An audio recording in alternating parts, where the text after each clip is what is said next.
Good morning, good afternoon, good evening, Iowa soccer supporters. I'm Ben Brackett alongside my good friend Blake Siberz. Siebes, how are you? I am fantastic. Great. I'd like to welcome 3A state champion Matt Harding from Iowa City Liberty. Matt, hello. How are you? Doing well. Good to be out here in West Des Moines today. Sun's shining, so good day to be inside. Yeah. Should we plug our YouTube channel? Yeah, because everybody's gonna want to see this epic beard. Fair enough. Because you didn't have this last time we saw you. I was starting it. You were starting it. So you haven't shaved since the spring season. I kind of realized. It looks good. Yeah, thank you. Are you gonna now? What are you gonna do though? Is there gonna be some sort of deal with the boys? Like if they can repeat, you'll buzz it? No, my daughter said if I shave it, there'll be a riot. So That's fair. This is where I'm at now. Well, at a certain point, like when people shave like that, it's like you're unrecognizable, right? Like they'll freak out. Yeah, for sure, for sure. Well, again, welcome and congrats on your season last year. We've just been having people kind of give us a little recap on how it went for you guys because it's been a bit, and so yeah. Yeah, I had cause to go back through the text message thread with my athletic director here earlier in the week.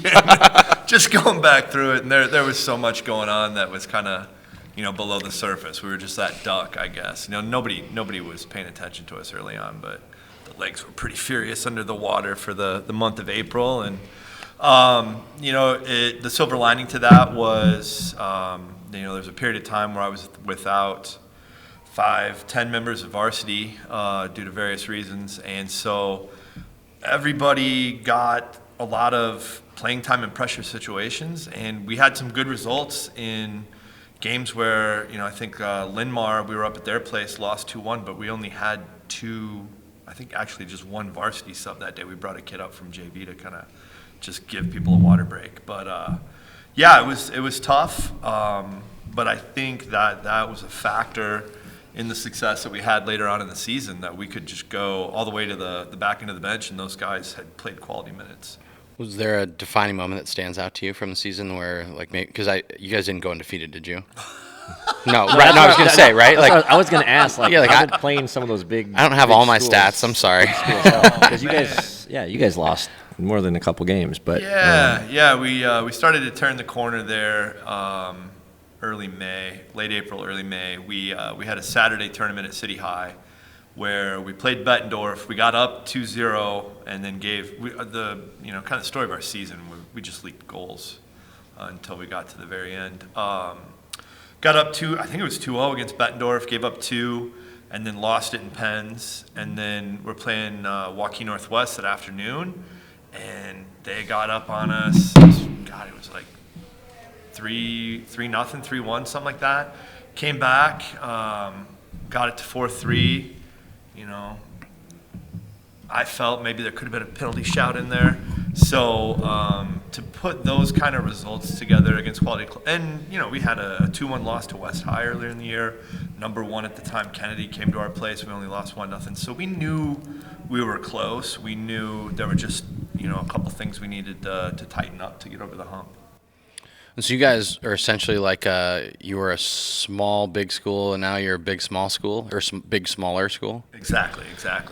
Yeah, I don't know when the classifications come out. I'll be interested to see that. Could it change? I suppose it could, couldn't it? I don't know. We got a couple of weeks to find out, but it's going to be close. But I kind of went through and did the beds math the other day on the state website, and I think there'll probably be 1 or 2 that'll jump us, especially schools with share agreements. Appreciate that, especially my Clinton River Kings. They'll jump up into 4A Forest, so I appreciate that. 4A Forest. Well, who were some of the guys last year that, because you guys lose some seniors? Okay, a lot of seniors. the one they scored loads of goals. Yeah, Hayden Saul. Yep. Hayden went off to Wisconsin Whitewater and had a good season for them. We lost a player in the transfer portal to West High, so that'll be a thing. So I'm coming back minus 12 guys from that varsity roster at state, 10 seniors and a couple other odds and ends. So So how do you what's the plan? replace? Yeah. How do you replace the? I mean, it's the talent obviously, but then the leadership piece. The leadership piece is tough. It's been great to see in off season and open gyms some of the younger guys stepping up. We had a sophomore captain last year, Roman Riggs, and that was kind of a. Is he the one that transferred to West? No. We still have Roman in house. But that kind of like tried to build some leadership capacity because he was going to be the one to marshal it in the central midfield. And he didn't really catch quite as much attention, I don't think, at State as Hayden or Flory or some of the other guys. But Roman growing throughout the season and learning how to dominate in the midfield. I cut together a highlight tape for him to share with colleges. And just his ability to, as a sophomore, to be a physical presence in the midfield was so critical. And so some of the younger guys from last year saw that and like, that could be me. That more or less is a conversation I had with one of them the other day. Like, I want to be like Roman. I want to do that. I want to be a leader on this team. So we have to rely on a lot of people because there's going to be a lot of new faces. We're going to test that old adage that you can't win anything with kids because we're going to be pretty young this year. Are we keeping the same footwear?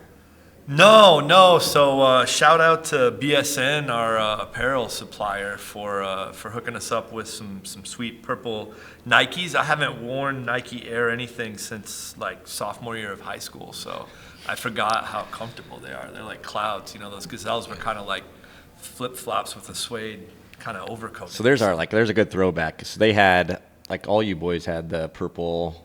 I was Sambas? purple Gazelles. Gazelles, there you go. Always had the Ben's Gazelles. a big. Yeah. I like those. I'm a fan of those. They're classy. I had them back in high school, and they still hold up. So So now you guys have gone Nike, so you've had to switch to Nike, huh? yeah.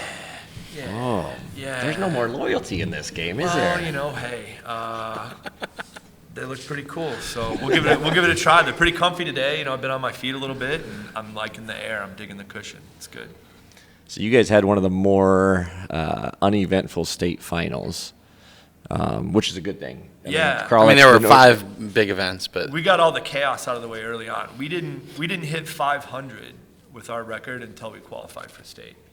So just talk about kind of like that final of, again, you guys ended up winning. Final was 5-0. Norwalk, obviously, the traditional power. Like, what was kind of going on over there on the bench? Was it like an eye opener? Like, holy cow! 25 minutes in, like, what's happened or what's going on? Yeah, this is 24 years. This will be my 24th season in high school soccer in Iowa. So I've seen every kind of way things can go bad. You score too early, and then all of a sudden you're sitting off, and team comes back on you, and you lose the momentum, and it goes the other way. So I really don't get comfortable as a coach until, it's maybe a 4-goal cushion. Then you got a little margin to make some mistakes. And so that was just the thing, just to push and see what we could get and just let the creative players be creative up top. And, we even had a center back get into the mix at one point. He wanted part of the action. So, yeah, it was nice to see that come together. And then the big thing was just, again, we didn't shut a team out until 2 games left in the regular season. We shut out our last 2 opponents, and that was the thing that we were trying to fix there over the last few weeks. And so to get that to happen, the defense to be a little more solid. We fell behind against DCG. We went behind twice, but we gained a little more confidence in the back line. We had a young keeper, a sophomore keeper, but he learned throughout the season, and that really paid off in the end. So you said 24 seasons under your belt. How many at Liberty? That was year one. Year one. Year one. Okay, so then how do you? So you've been a part of the West program prior to that, right? So like there's a lot of culture, team culture there, a lot of a big time winning tradition. How do you, obviously amazing you started off in your first season with a win, but how do you now build on that culture and make yourselves a perennial contender? Yeah, that's just the continuity of the guys that went through that experience last year.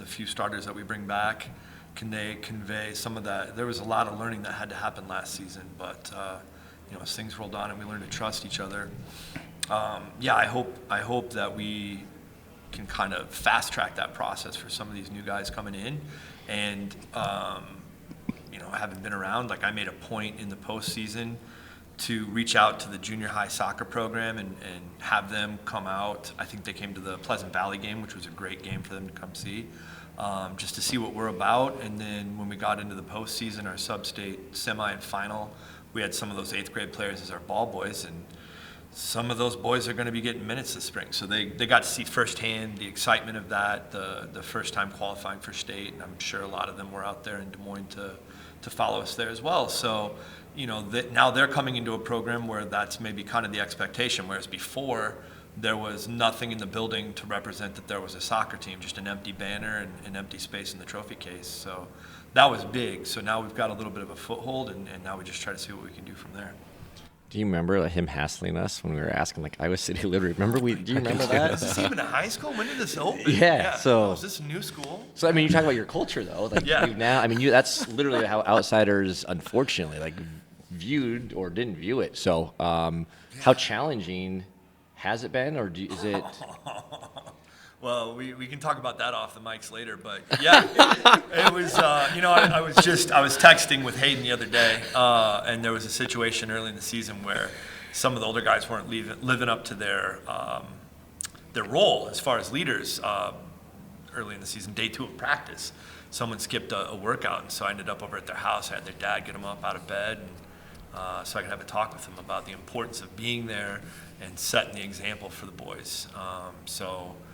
There were a couple of those things early on where I just had to correct some behaviors that, they had a fantastic coach in Sonny Travis prior to my arrival, so don't get me wrong, this program was on the up. But yeah, there were some things that we needed to just kind of correct, and once that got corrected, it got a lot easier. The season definitely got easier as it went on. What's the relationship with Styles? Will you guys play them every year? Are you guys buddies? We're in the conference. Competitive? We're in the conference, so we'll play them. I teach at West High, so I have a lot of West High players in my classroom, which is. Oh, that's easy. Just start failing them, and they won't be eligible. So you're gonna see some names missing from that roster for the first month. But, there was one class where 5 of the West High soccer guys, they were eventually in medical school at Iowa together. They're phenomenal on the soccer field and in the classroom. And in recent times, I've been coaching the upper level age groups on the club side. So there are a number of these players that were kind of my players first. So I'm grateful that I have that rapport with them, because I don't think it would work in a situation where I didn't have a relationship with those guys outside of the classroom, and now all of a sudden you're coming into Liberty's coach's room. What is this all about? But they know me, so that's been positive, and I appreciate that from the boys too. It's going to be awkward. April 8th, I think, is the game this year. So that day, yeah, we're competitors. We'll see how things go. I might need to take the day off the next day. But yeah, they're great. You'll be up all night, or I don't know. Either way, good or bad. I should just go ahead and put it in now. So will you and Styles hug it out afterwards? We'll see. We'll see about that. That's TBD. So yeah, but we just gloss over that question, Ben. Yeah, you notice that? 24 years. What he's done is unquestionably build the premier program in the state of Iowa. Yeah, no doubt. So. Yeah, it was cool to be a part of that back in the day, and I had to go learn how to coach. When I was there as the level 2 coach, man, I had a 24 deep roster of club players. I could just sit on the side and eat a sandwich, and I set the lineup, and then we were good to go. Either we'd beat Bettendorf or we wouldn't that season. That was kind of what it came down to. So to learn how to coach, I moved off to Clear Creek Amana. I had the girls team there for 10 years. And it was a good environment to learn in, to make a lot of these mistakes that are now things that I don't make with my new program. So real appreciative of the time spent with the Clippers.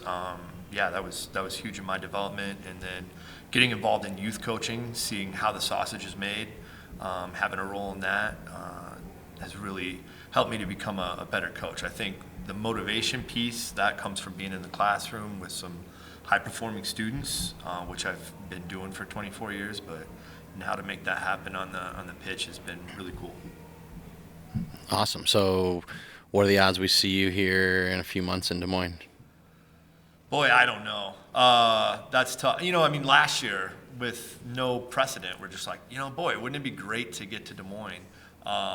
I was kind of angling for like maybe we try to get a conference championship first. That would maybe be the easier trophy to get in the case. And the boys just kind of blew that all out of the water. And now, yeah, the expectation's on there. And it's that Billie Jean King quote that Lisa Bluter has been throwing around lately, that pressure is a privilege. So they're going to get to enjoy that privilege this year. Last year, we were very much under people's radar. You know, people didn't have a clue who we were or if we were even a school.